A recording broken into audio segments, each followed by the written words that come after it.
So first off, mate, talk to me a little bit about how you got into jiu-jitsu. That's always a really fun question, but I was around high school, end of high school, so I was grade 12, and me, Sam Holmes and a few others who've now gone on to get their black belt, Reese McLaren as well, all started, we went in, just thought it's time to give it a go, to learn how to fight. Like, we loved UFC and all those back in the day, like the originals of like, you know, Chuck Liddell and all those guys coming through, so thought we'd give it a go, and that was it, that was the start. Nothing spectacular, no real crazy reason behind it, other than it was interesting from the UFC and self-defense aspect. And what was it like back then? Obviously, jiu-jitsu is just massive now. Like, it'd have to be probably the biggest growing combat sport. Like, what would you say it was like when you first started?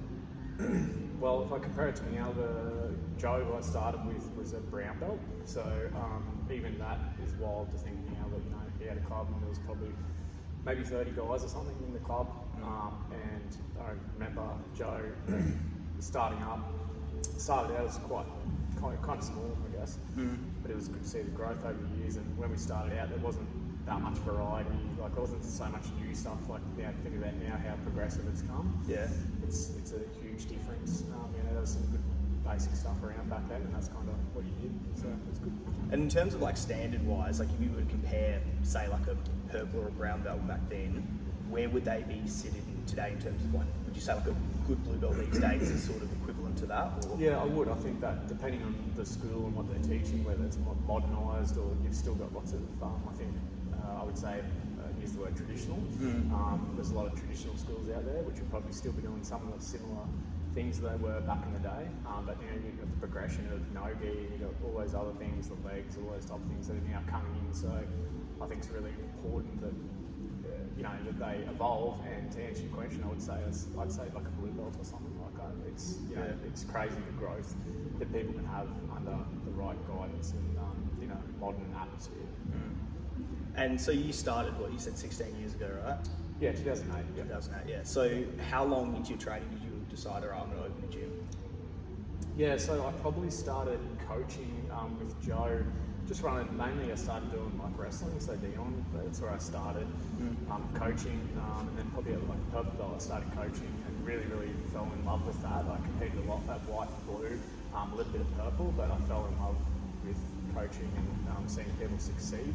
So that was when I kind of started.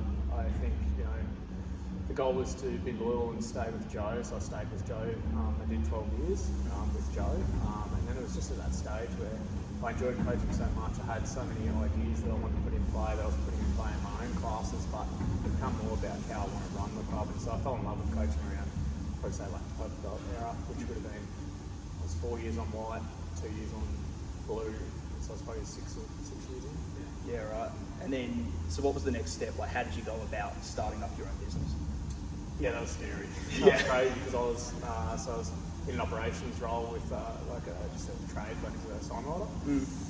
And it was just one of those things where I was like, I've got to do it, you've got to take that risk, you've got to make that jump. And I think it was just about making that leap and having the faith in the fact that I love it so much that I'll make it work. And even if it didn't work, then I can't, the not knowing was what made me do it. Like, you know, how am I going to run my own gym? You know, it was so exciting, yet it was so scary.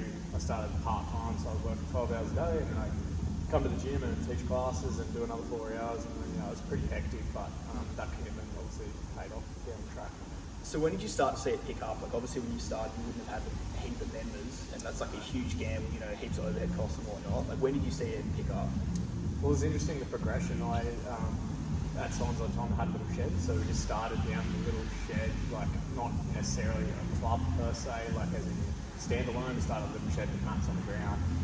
Maybe had about like 10 people, 15 people were regularly kind of coming, and then we're like, right, well, we can't stay here, but we also can't afford another premises, but made the decision to, you know, use the funds to open up and just have that gamble of, you know, one day it'll grow. But as far as the progression goes, I think as you stay consistent, I think that was just at word of mouth to Toowoomba. Like, I've been doing it for 16 years in Toowoomba, so I knew a lot of people in the martial arts scene. Like, it wasn't a big scene, you know, going back when you're talking about, there wasn't many people doing it. Yeah. So you kind of knew everyone in that scene, and I guess that respect and that accountability was already there. So it probably progressed the 6 months was pretty rough, and then after that 6 months, 12 months started going, we just started building, putting in kids programs and stuff like that made a big difference. I think mainly it was just word of mouth, and I think a lot of people jump around from gym to gym and all of that, but I think because I stayed with Joe for such a long period of time, it definitely helped the credibility and the growth. And how did you have that confidence that it was going to take off? Because surely there was times you'd be a bit touch and go, like, oh shit, have I just spent all this money and it's like not going to pay off? Absolutely, I do remember. Like, it was funny. We were looking with my wife. We were looking through. We were trying to find some business document, and we came through our first original paper of how many people we had. 10, 15 members, which wouldn't even cover the rent we were in at all. So putting our own money in, it was proper scary. But I think the thing that was the driving force is that I genuinely love it so much that I didn't really care. I had to have that go. I had to give it a go, and I guess, like anything, if you don't take that risk, you're never going to succeed. So, whilst it was scary, I think the driving force is the fact that I believed in. I loved it so much. I got that taste of coaching and seeing people succeed and changing their lives, and I went from there. I guess there's that saying, it's like, find something you love, figure out how to make a buck out of it. Pretty much, and I think even to this day, I think it's about focusing on what I love about it, and all the other stuff. There's plenty of business stuff you're going to do, but the drive and seeing people happy and achieve things just outweighs everything else. Yeah. And we've spoken about this before, but what are some of those hidden costs that go into running a business? Yeah, well, the taxman wants his 10% straight off. You've got your insurances, you've got your programs. If you want a good program and good premises, you've got to put money into it. So you've got your rents, there's all those overheads, and I've always been a believer in paying people, so I like paying coaching. If people help out with coaching, you've got to pay people a decent amount, and you've got to make sure they feel valued. Yeah. So there's those costs as well. I think the biggest thing as far as cost goes is like the liability. Like every night it's on me. If you see the mat's regularly full, 40 guys, and it's like, that's my responsibility. So I think that in itself is the cost of, is something going to go wrong? Is someone going to get seriously hurt? And that's the severe point. And we also spoke about this as well in terms of like injuries that come with jiu-jitsu. Like, how do you sort of, as a coach, how do you address that? Because obviously it is a dangerous sport, but there's ways that you can sort of balance that out. Like, what do you do as a coach? Yeah, I think the main thing is like that I'll put a lot of pressure in is culture. So I think if you've got people come in with bad attitude, who have bad intentions, or they have a bad day and they come in with bad attitude, that's going to increase the risk of injury. So I think when you make culture king in an environment where that just doesn't fly and you don't waver off that, so if someone's being ridiculous, they've got to be called out. You've got to stop that action. Secondary is like why I believe in not having an all like a white belt only class per se. I think there's some advantages to that, but the disadvantage is they're not going to learn when they're being crazy and sporadic. When they go with, we have all levels, they're going to be put in an environment where the culture deals with a lot of that. If I need to go any further, then obviously I'll talk to the person, but I think the culture deals with it. Putting people in an environment with other skilled partners as well really negates that risk. And then having certain submissions where, for example, like at our club, we will do leg locks, but like for blue belt and above, they can do heel hooks and things that have to have an understanding of the mechanics so they don't get hurt, they don't move the wrong way. But as white belts, you restrict some of those things they can do, particularly on the legs. And just teaching people concepts and understanding of the mechanics really helps in them slowing it down. And you said, you have your white belts train with your blue belts, your purples and your upper belts. How important is it to have those upper belts, you're talking about culture and whatnot, those upper belts to sort of pass their knowledge onto the lower belts and pass just the way you conduct yourself as well as a higher belt? Yeah, absolutely. And I think that comes into the standard that you want to hold and the standard you're willing to walk past as well. So if there is things that the higher belts are not, I think it's really important to address the standard, keep the standard high. But as far as it goes, I think that it's important to monitor that as a coach, and I think that does help in the culture. Yeah, definitely. So obviously you've got a lot of members at the moment.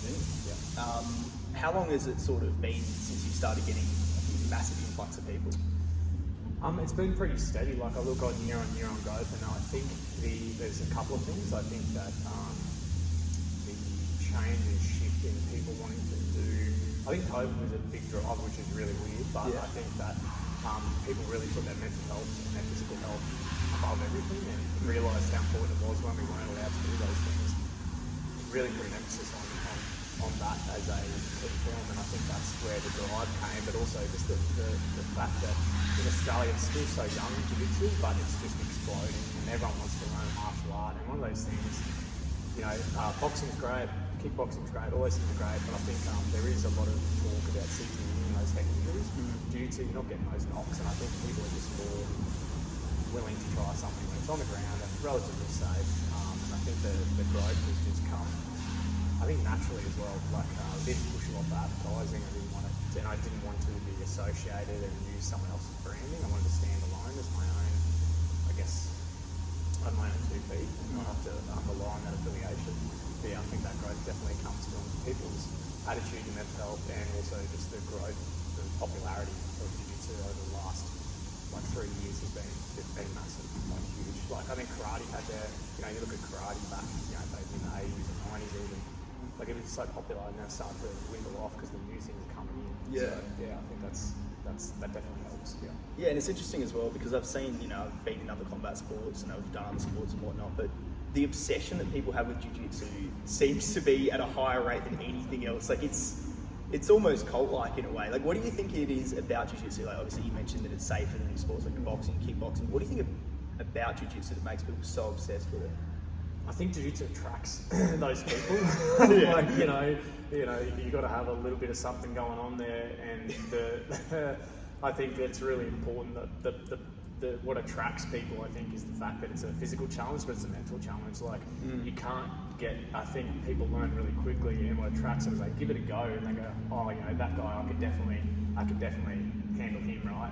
They come in, they realise, holy moly, I really don't know how to fight, I really don't know how to defend myself, and it's that hunger, but it's also the mental aspect of it's a game, it's a chess match, it's something that's so complicated, and there's so many variations of the same technique that you can do it in different body shapes, and I think that's what draws people in, the mental side of things, and the learning really draws people in. I think, again, I know I say a lot about culture, but if you have a good culture, the other thing people love, they love the socialisation. You're coming in, joining a community where you get to have fun, be fit, learn a new skill, and usually everyone sticks around, has a chin wag, and it's that culture, I think, and the community that really drives people home. I feel like jiu-jitsu kind of has that sort of magic element to it where you think as you were saying about the different sizes and whatnot. I remember when I first started, I got subbed by a 50-kilo girl in my first week, and I'd just come from a bunch of boxing fights. I was just thought, how does this happen? It just seems, until you figure it out, it just seems unbelievable. Yeah, and I think that's it, right? People go, how did that happen? The magic behind it, even though it's, I guess it's technique and skill and time on the mats, but it's crazy to think, and I go back to when people say about I can fight. Everyone thinks that they can fight until they put in a situation. In box, there's no striking in jiu-jitsu, but you realise how little you do know. And I think that's the growth that people want. They want to know how to defend themselves. They want to know when they open up their eyes to, oh man, I really shouldn't have, run my mouth in that situation because there's a couple of signs like cauliflower ears and things like that, but you just don't know. And that's it. The average person, you don't know. Yeah, it's funny, there's that statistic and it's the average man overestimates his ability to fight by about 4,000%. Yeah, that's pretty accurate. Yeah, because it's no one goes, oh, I can do brain surgery. Exactly. I haven't studied brain surgery for 10 years, but I can do brain surgery. No one says they can do that, but people just assume they can fight. And it's never ending though. Even when you think, I look at when I got my black belt, it was just one of those things. It's I've got to start again. And I went back and questioned everything that I've ever done and gone, there's better ways to do this. And it doesn't matter how much you try, you will never get on top of everything. There's too much to learn. And I think for me, that keeps me engaged every single day. Is that I'll never, or someone else will do something to me, I'm I've never seen that before. And just because I'm a black belt doesn't really mean you have all the answers. It means you've got to be consistently a student. And I love that. That definitely keeps me coming back. And I think it keeps a lot of other people, how many combinations can you throw? With boxing, you've got to want to, there's footwork, and there's a few things, and there's skill in that, absolutely. But I think people could probably tend to get bored with that a little bit. But jiu-jitsu just doesn't become boring because there's so many elements that can change. Yeah, it's an interesting thought because people kind of think, you got your black belt, that's the end, right? Yeah. Like, you know, that's the end goal. Everyone who starts is like, I want that black belt. But Yeah. you're saying now you've got it. It's just so much more to learn. And you realise that it doesn't really mean that much. You know, a mark of a black belt, in my opinion, will be it's the time that you've served on the mats. It's recognition for your time, but it's not a magical cure to being the best guy on the mats. And there's some days, and like, it's funny, as a coach, I think Kurt Ozienda said this, but you're teaching snakes to bite you. You know, and you'll see some guys who want to protect their black belts and not show them everything that's possible just so they can keep them in check. But I think when you look at it like that and people are getting better and there's no easy roles, that means that, you know, you're doing your job, and I think that's really important as well. Yeah, I was going to say that must be funny as a coach to be like, God, they're getting good. Like, I'm doing my job, but also they're getting good. They're and then they hit problems you with the thing that you showed them, and you're like, that's frustrating. But also it's hard because you want to be happy for them, but you're also like, there's a little bit of ego there. You're like, oh, okay. But you learn as more time on that, you just realise it doesn't really matter. Like, this is a training room, not a competition room. So that's a really important aspect as well. What do you think of the concept of belts? Like, you know, with the rise of it's no-gi, interesting. you know, you've got guys winning 80cc who are purple belts. Yeah. Like, what do you think about belts in the modern day context of jiu-jitsu? It's super important. I think people can weigh far too much in the belt itself, right? Like, I think the belt is a recognition, like I said, of the time and the skills that you've learned, and it'll come when it comes. I think it's there. It definitely helps. Like, I'm going to be honest, it'll help with retention. Yeah. It'd be an interesting experiment to put everyone as white belt, no one gets anything, and see how many people stay for it. But I think in regards to it, I think the belts are for the gi, and I think that there is definitely a clear difference in the gi and no gi. Yep. I think that the belts are for the gi, but you've also got to have a standard, mainly for competition. Like, I think with the belts and no gi, for example, the guys that just did a no gi, that's fine. It doesn't bother me because it helps them to know where they're at with competition. But as far as belts go, I think it's important to have. I think they're really important to be rewarded for your time and effort. But my goal with all of my students is that will come when it comes. Like, I'm not a believer in time-based promotions. I'm not a believer, like, it's on a personal relationship with you and your coach, and that's why it's important that I can't be the centre of attention. I'm not the centre of attention. My students are the centre of attention, and you can build on that and actually watch them and see them grow. And some guys will grow quicker, but they've also got different. Like, someone might have a family, someone might not have a family, and they can get in 5 days a week, and they're obviously going to grow quicker. But I think belts they're as a sign of recognition, but they're not the be-all and end-all. And I'd love to see people get away of the focus on the belt. You should be doing it because you enjoy jiu-jitsu, because it's fun, because it's challenging, and then as a bonus, you'll get that belt when it's there. But yeah. Well, it's an interesting point. Like, as a coach, how do you sort of determine when it's time for someone's promotion? Like, you know, a 20-year-old competitive person as opposed to like a 45-year-old dad who can only train 2 times a week. Like, how do you do that? So in my mind, it's always them against them. So like, there's always going to be indications of where I feel that like a blue or purple or brown or black is, and that's solely, you know, a responsibility of myself, but also like I have high belts that I'll talk to about, you know, those gradings. So it helps find any gaps if I don't see, you know, if I, you know, got 40 plus students on the mats, you know, we've got 200 and something members. So that's a lot for one person. So I do rely on those other people to give me some feedback, and if I'm missing something, they'll tell me and I take it on board. But as regards to like what makes up a rank or what makes up a belt, I think there's a lot of variables that have to be taken into account. Yeah, there's a lot in there, and it's just not as simple and black and white as people want it to be. And sometimes you do a disservice if you just grade people just on time or just on that, because my goal is that whenever they go somewhere else where they compete, it's fine. But if they go somewhere else, that they have to be able to know that they can handle themselves in that gym at that level. So I think that's. Yeah, I think you said to me one time, you were saying it's a disservice to give someone a belt that they can't carry. Yeah, absolutely. And I think I'd rather be held in a belt until I know I'm 100% sure. And I've got guys who've come over from other gyms and I don't feel that the standard is there, and they've had to wait until they've graded, and they've all thanked me for that as well. So I'll never ever demote someone. I don't believe in that, like coming over and go, oh, well, you have to start again. I've had clubs where that's the case, but I think that's served time on the mat, and then it's just about going to a new environment, like, and as simple as that, you've got to hold that standard in place as well. So yeah, it's pretty interesting concept, but definitely not the main reason people should be doing jiu-jitsu for a belt, because honestly, it doesn't do anything but hold your pants up. Like really, like the mats don't lie. So that's the other thing. If you get graded when you shouldn't, the mats are, huge indicator. Yeah. And obviously, been doing it for so long, you would have met so many coaches. You would have been at so many different gyms. Like, every coach would grade differently, right? Like, there's not really like a universal way of grading. I think JJF have minimum time at belts and stuff like that, which is a good indication per se.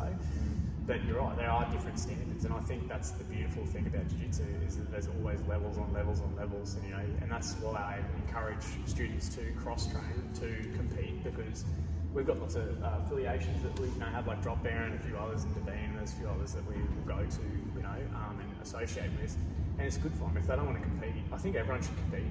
I think just once. I think it's just to get out there and really see, because it's not a good indication. People know your game. Like, that's the thing, you roll with each other so much that you start to learn each other's game, and so it's not really an indication on your skill, it's on the indication of that person recognising your game. But that also helps the levels increase as well. Like, you know this, I know this, and then you just keep building and building. But yeah, there's lots of different ways that people want to go about it. I don't think there's a right or wrong way about it. I think it's just going to be to be honest, you've got to have trust in the coach. I think that's and to have an actual relationship with your coach, meaning that you have in those conversations. If you're not really sure what is the requirement or what you need to do, hey, ask me, what should I work on, and then you can give that guidance as well. But there's definitely no standard, and I don't think there's a right or wrong way to do it. But my goal is to have people honestly in a place where they can hold their own no matter where they go. And I think that's really important to me, because there's levels to levels. Yeah, definitely. Yeah. And you said you are open to people asking you questions. Like, is there a right or wrong way to ask your coach? Not for a promotion, but where can I fill in the gaps to get a promotion? I think that's to do with the coach. There's student involvement and the coach's involvement. I think the coach's involvement, then you need to be willing to have that chat, and you need to have the answers for that chat. So you can't justify something without a level of knowledge and understanding. So I think if someone was to ask me, and I've had people ask me this, hey mate, what do I need to do to go to the next level? And then I can go, hey, if I don't have the answer right there and then for them, I'll go, hey mate, give me a week. Yeah. Let me have a look and really analyse what's going on with you, because it could be something simple as you just not, I see this a lot when people get good at a certain skill, they spam it like the circle button, and that's all they kind of do. But they're not expanding. Oh, long arms. But I think that's also a key indicator in that's great that you know that thing, but you need to expand. So I think to answer your question about how to approach it, just be upfront and honest. Don't go in with a hey, I deserve my belt attitude. It's what do you need? What can I work on with you to achieve this goal? Because we're here together. My goal is not to hold someone back in any way, shape or form. It's to help them improve. And I've even had people frustrated with me, but then from a grading point of view, but then after they're graded, thank you for making me wait. Thank you for making sure I'm ready. So you deal with the frustration, and it's frustrating, right? You see other people, the biggest thing with belts as well, and I use this expression a lot, but comparison's the thief of joy. So you compare yourself to you would smash that person, you're going to beat that guy up when you come in. It's just about having that consistency as well. I think it's really important, because some people go really, really hard and they drop off the face of the earth for a while, and then they'll come back, and it's well, is that consistent training, or is that going really hard for a period of time and going away and coming back? Should that be rewarded? Or the guys who I see succeed the most are the guys who pick their days, whether it's Monday, Wednesday, Saturday. They don't go outside that. They don't try and overdo it, but they'll just stick to the days and they do it. So I think the thing is, it's just such a marathon. It is. It's a lifetime commitment to learning jiu-jitsu, so you can't just go hard for 6 months and expect to be a black belt. No, and I think the reality is I think this would be, everyone has a different opinion, but if you averaged 2 years of belt with consistent training, you're doing it really well. Yeah. And I think that's on average, but life's going to get in the way. There's so many different things that happen, and I think that just comparing yourself to where you were rather than where other people are at, because everyone's situation is just so different. Someone who's young and can train all the time, they're competing, they're gonna get their belt quicker. They may have some natural ability there as well, athletic ability, like Lockie and a few others. We know, they have those traits that are already there that they've learned, and so they'll come in later. And so, for example, you were saying earlier about an older person, I'm not going to judge them on how they train with someone 20 years younger who's an athletic guy. Like that's not a real representation, and that's where I encourage them, hey, go cross train or go compete. But I'm also monitoring how they do with people, more so their age, more so their size, and a few other things like that. So, but yeah, I think if anyone wants to know, ask the question and do it in a respectful way. Yeah, I remember hearing a quote, I think it was like the 20-20 rule or something, like if they outweigh you by 20 kilos or they're 20 years older, it's almost a belt gap. And I think that gets increased in no-gi. Yeah, I think definitely. that's where the difference is with gi and no-gi, is that gi, you can hold someone down and do a lot more with the gi regardless of the weight. When the no-gi, you really are relying on some different controls and a bit of athletic ability there, and I think that I've seen some guys who are athletic and strong just come through and just towel up some of the higher level guys, and it's not so much the high level guys haven't got the skill there, it's a physical altercation. Yeah. And if they're not used to that, then that's where it comes from. Yeah, you get those big 100-kilo rugby players come in. So you can be skilled, but you can't make a mistake with them. They're so strong, they'll just run you over. So yep, absolutely. Yeah, the skill needs to really outweigh it. Absolutely, and the no-gi just is the identifier there. I think that's going to be where the biggest gap is. The gi, I think, closes the gap. The no-gi really opens that gap up, and the weight gap. And we've spoken about this before, but the attitude of a lot of athletic people towards the gi. Absolutely. Of people being like, oh, the gi's shit.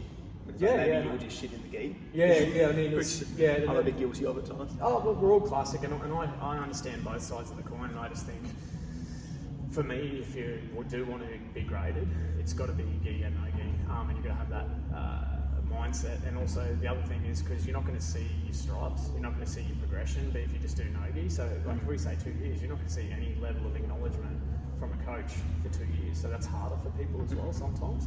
Whereas a gi, you can give those stripes, and it's a recognition of time served and hey, you're doing really well. So I think that there's a fallout too with the no-gi. If sometimes, geez, am I ever going to get that next belt because it's such a long period of time. But I think that they're two different skills, and that's what I love about the gi and the no-gi, is that one's super technical, and a guy like Dino is ridiculous in the gi. No-gi's a slightly different story though, and so I think it's just that challenge, that actual chest challenge becomes way more apparent in the gi. There's just so many more variables. Someone's on your back, you're not just defending the rear naked choke, you're defending the sneaky little grips in the gis and all those type of things. So I personally love the challenge, and I don't take it personally if a guy who I know gives me a hard time in the gi, no-gi, doesn't give me a hard time in the gi first. But, and so I think that's always good to challenge yourself as well, instead of saying, oh well, just take the gi off. Challenge yourself to be better in that area where you're not good. Isn't that why we're here?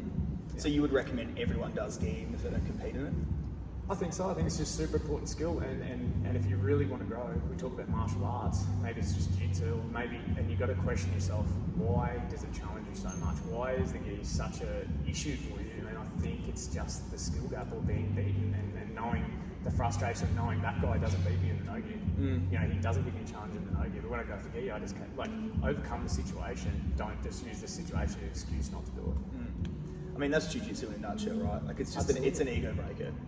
So it really is. sort of, I think we've got it on the wall over there, but it reveals character. Yeah, absolutely, and I think that's super important and really good, and I think also the culture's super important. Like, I very rarely have to go up and talk to someone and go, hey, pull your head in, because the culture filters it out, and I think that's super important. So if you have a good culture, you look after that, you protect that at all costs. Generally, the ego, they'll weed themselves out. They won't come back. It's that. Do you see that a lot? I do. Well, probably not as much as what I have in the past, but I think at this club and what we do, I think it's just, they just don't last. Yeah, it's simple as that. It's not because they get beat up, it's just the culture's not accepted, right? So they'll, I wouldn't say isolate themselves, that sounds horrible, but if you're going to bully your way through and have an egotistical role every single time, two things are going to happen.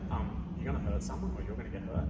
And secondly, you're going to be that guy no one wants to roll with. So you'll isolate yourself just purely out of, that's not the right way to behave. Stop your own learning as well, because no one wants to roll with you. So And so you don't have as many training partners as what you would have available if you did drop the ego.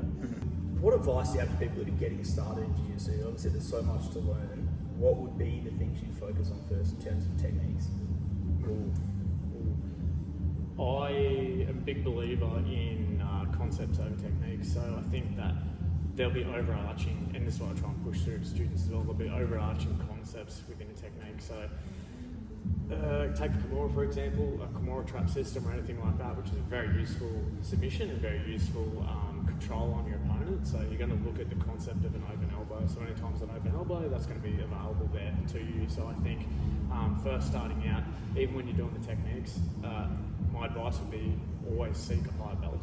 Okay. So don't be afraid to go and talk to a high belt or partner up with a high belt. Don't be worried that you're going to be hindrance, because their objective is to help you get better, so they can have better training partners. And I think so, like asking, hey, what's the overarching concept within this position? And I think when you focus on the concepts over the techniques, it dramatically improves your overall ability much quicker. So I think look for the concepts in it. If you're not sure, ask the coach, ask someone else. That would be my first advice, rather than collecting technique, because collecting technique takes a lot of time. Whereas if you get a concept and you understand, like look at reversal or sweep, right? You take away the post and you push them towards that side. So those overarching concepts, which are in all of techniques, should be what's focused on first, in my opinion. So even if you are doing the technique, which we do techniques, but we do a lot of live drilling and like more of an ecological approach as well. But that would be what my advice would be. Look for the overarching concept and don't be afraid to ask a higher belt for help or pair up with a higher belt. They're not there to beat you up, they're there to help you, and that's what a good club will do. The second thing, as we talked about earlier, is pick your days and don't veer off them. And if you just pick them and be consistent, that's generally the reason people fail in jiu-jitsu, is just not being consistent and trying to go too hard too early. But when you're first starting out, that's the advice I reckon.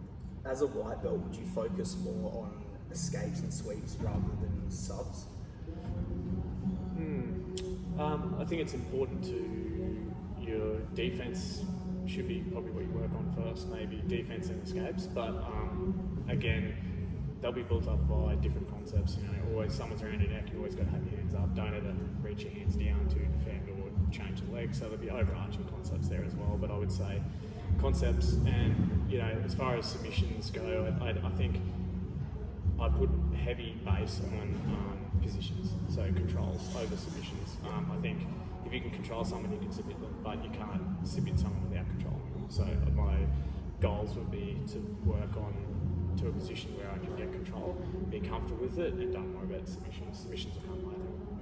Yeah. I feel like as well, when you're learning, submissions are thing you're super keen on. Like everyone wants to learn those subs. So would you say it's important as well to sort of like drip feed them a few subs so that they're not just sort of getting smashed on the bottom? Absolutely. And I think that's where you talk about and heavily emphasise the position you're in, and then you look at all your options that are available from that position. But it all comes from control and concepts. But absolutely, I think you'll know the key ones. The rear naked choke's one that you have to learn straight off the bat, defensively for sure, and then attacking, because it's the most dominant position.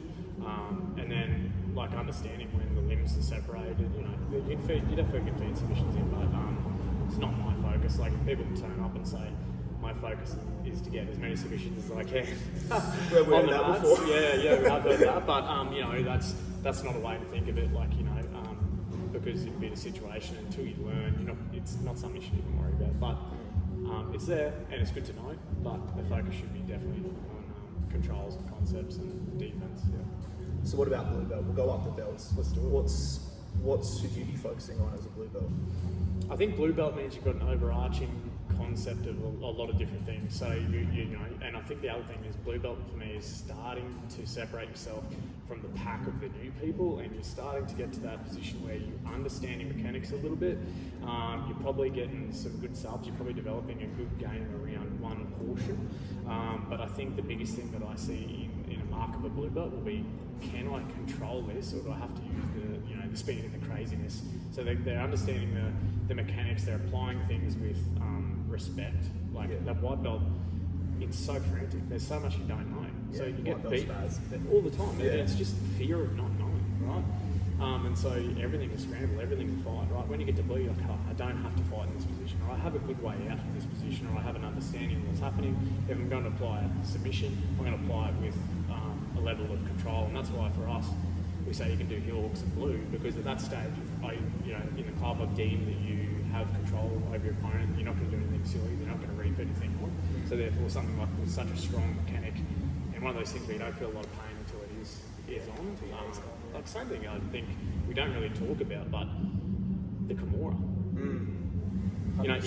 It's allowed straight away, something you've learned pretty quick, but you have to. I've seen some terrible Kimuras ripped on within clubs, and I think that's another thing. So you've got to have control of those positions. Yeah. So I think as Marcus Blue, you've got a pretty sound understanding of the basics and the fundamentals, and you're starting to develop a little bit of your own game, but you're also very understanding of the mechanics and cautious with your submissions, I think. Yeah. I mean, I guess anything outside of a choke is dangerous. Like it has even like an armbar, right? Like that rubber banding effect you always talk about in an armbar. Like you find, and then the elbow's gone. Yeah. So absolutely, and I think that's super important to understand.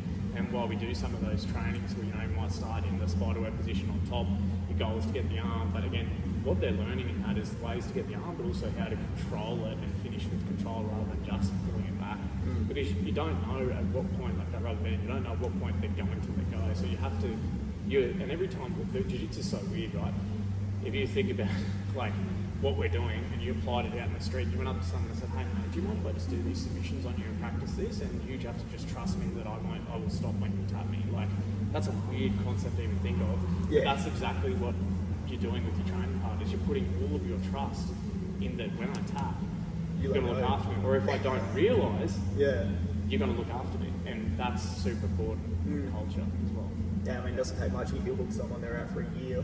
Oh, it just destroys lives. I've seen so many people's knees blown out. Not necessarily to heel hooks, but just that. And it comes back to not understanding the position you're in. And if you're always locking down without the ability to let go of something, you're going to cause damage. So I think that what I learned is going higher and higher through the ranks is catch and release. You got it. If they don't respect it, it's okay to let it go. And I think that's super important to learn right at the start. Like, it's okay to let things go. You don't need to break it. You don't need to finish it. Yeah. You want them to train the next day. You to tick it off as a little win for you. You don't need to make a big deal about it, and you just let it go. Because competitions for that, not necessarily to break things, but you're going to go until the ref stops it. In here, you're going to look after your partner. Yeah. You break someone's arm, they're not going to want to roll with you. Yeah, probably no. That's if they come back. Yeah, exactly. Yeah. So what about purple belt? What are you aiming for a purple belt? I think purple belt, again, we talked about the blue belt having a little bit of a game, and maybe they'll have one little thing that they do. It might be Kimura, it might be something like that. I think purple belt getting into your own game. You've got a little system, and you've got, again, a broader knowledge again, but you've got your own system that you do really, really well. There's a couple of purple belts that have just come through recently, and they've got their system down to a T, and they're not only using that system well, they're then building and expanding on it again. So they're using that system to develop another game.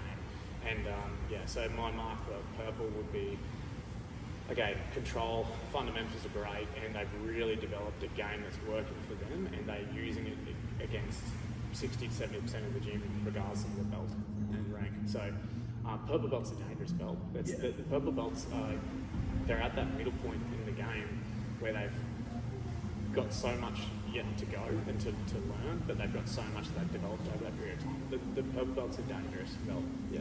I also feel as well that purple belts are always sitting in that age as well. Yes. Like you're pretty athletic still as a purple belt, whereas some of us get the black belts and brown belts are a bit older. Yeah. Like purple belt, you're high level and young. So it's a dangerous belt. Absolutely. It depends when you start, but I would agree with that. And those guys that are athletic and they're purple belts, they're always a handful. Because they do have that. That's like, even as a black belt, so like you just go, oh geez, I've got to respect that. I can't let that get too far. Like, no, so that's the reality of it. And you might get out a few times, or they might catch it. And like, again, ego, who cares? Yeah. Tap them on the back, good on you, man. Let's go again. Yeah. So what about brown belt? Brown's control, like it's just utter control in most positions. I think that, like you talk about, when I talk about control, is that you've got an answer for a lot of their escapes, and you're starting to just be that guy who just not so much dominates, but you'll control all aspects. I think it's like you get to that level of a good solid control. Again, the game's expanding again. That's just natural as you go through the belts. You'll just have a wider arsenal, but you look at the control. Like brown belts are usually the enforcers. They'll be the guys. It's probably in between the blue, the purple, and the black.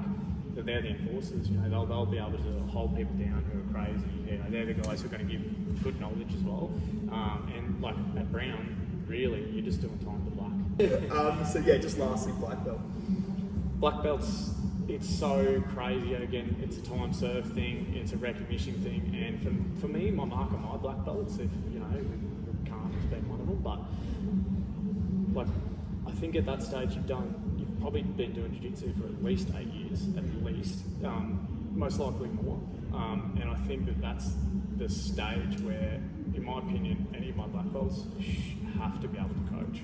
I know that's really weird and probably not and it's not so much so that they can help, it's so that they really, really get that understanding. Like it's one thing to know something, but to be able to show someone else that same thing is a skill, but also at black, your journey's not over, but you've got to give back to the people, you know, people that you train with might have moved on, but you've got to pass that back on to other people. It's that stage where you're like, right, I have been selfish up until this point, I've still helped out, but at black belt, it's like you're starting to give back and really give back to the community, and that's the only way these things evolve and develop as a club and as jiu-jitsu is people giving back. So do you think there's a responsibility as a black belt?